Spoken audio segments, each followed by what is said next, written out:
देखिए, आसाम के लोगों से आम आदमी पार्टी को हमेशा बहुत प्यार मिला है। चाहे गुवाहाटी में हुए म्यूनिसिपल इलेक्शन में हो, चाहे पहले आसाम के अलग अलग हिस्से में म्यूनिसिपल इलेक्शन में हो, आसाम के लोग आम आदमी पार्टी से पर भरोसा करते हैं। और इस बार यहाँ पे हम 2 लोकसभा सीट्स लड़ रहे हैं और मुझे पूरा भरोसा है कि जिस तरह म्यूनिसिपल इलेक्शंस में भी आसाम के लोगों ने हमें अपना प्यार दिया, अपना आशीर्वाद दिया, उसी तरह से आने वाले समय में अच्छे स्कूल्स के लिए, अच्छे हॉस्पिटल्स के लिए, ज़्यादा अधिकार के लिए आसाम के लोग आम आदमी पार्टी को वोट। हाँ, ये थोड़ा दुख की बात है। ये दुख की बात है कि जब देश भर में अलायंस हो गया ऑपोजिशन पार्टीज में, तो आसाम में भी होता तो अच्छा रहता। और लेकिन फिर भी मुझे पूरा भरोसा है कि जिस मजबूती से हमारे दोनों लोकसभा के कैंडिडेट्स अपना चुनाव लड़ रहे हैं, इस बार आसाम में लोकसभा के चुनाव में आम आदमी पार्टी का खाता जरूर चलेगा। मेरे हिसाब से 3 या 4 महत्वपूर्ण मुद्दे हैं। सबसे पहली बात, जो आम आदमी पार्टी का हमेशा से ही सबसे बड़ा पॉलिटिकल एजेंडा रहा है, वो हाई क्वालिटी स्कूल्स का रहा है। आप आसाम में देखिए, पिछले कुछ सालों में 8,000 से ज़्यादा स्कूल बंद हो गए हैं। कहते हैं कि सरकारी स्कूल में बच्चे नहीं आते। क्यों नहीं आते सरकारी स्कूल में बच्चे? इसलिए नहीं आते हैं क्योंकि सरकारी स्कूलों का इतना बुरा हाल है।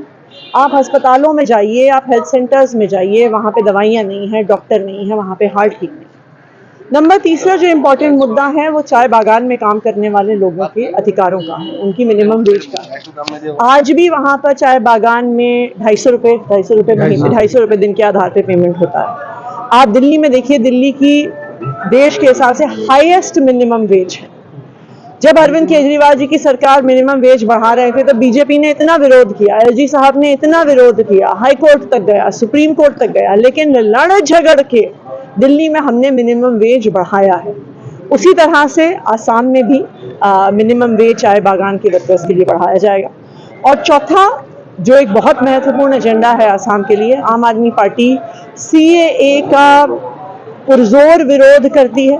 जब हम अपने देश के लोगों को नौकरियां नहीं दे पाते हैं, घर नहीं दे पाते हैं, तो क्यों हम बाहर से आए लोगों को पहले हम नागरिकता दे रहे हैं, घर दे रहे हैं? हमारी कल्चर का क्या होगा, हमारी भाषा का क्या होगा? तो ये हमारे इम्पोर्टेंट मुद्दे रहेंगे आने वाले चुनाव में। और मुझे उम्मीद भी है, मुझे भरोसा भी है कि आसाम के लोग, डिब्रूगढ़ के लोग, सोनितपुर के लोग आम आदमी पार्टी पे अपना भरोसा रखें। देखिए, चुनाव से पहले जो स्कीम लॉन्च होती है, हमारे देश के हर वोटर को उसकी सच्चाई पता होती है कि आज चुनाव से 2 दिन पहले, 4 दिन पहले, 5 दिन पहले हेमंत बिस्वा शर्मा जी की सरकार आज तो आई नहीं है।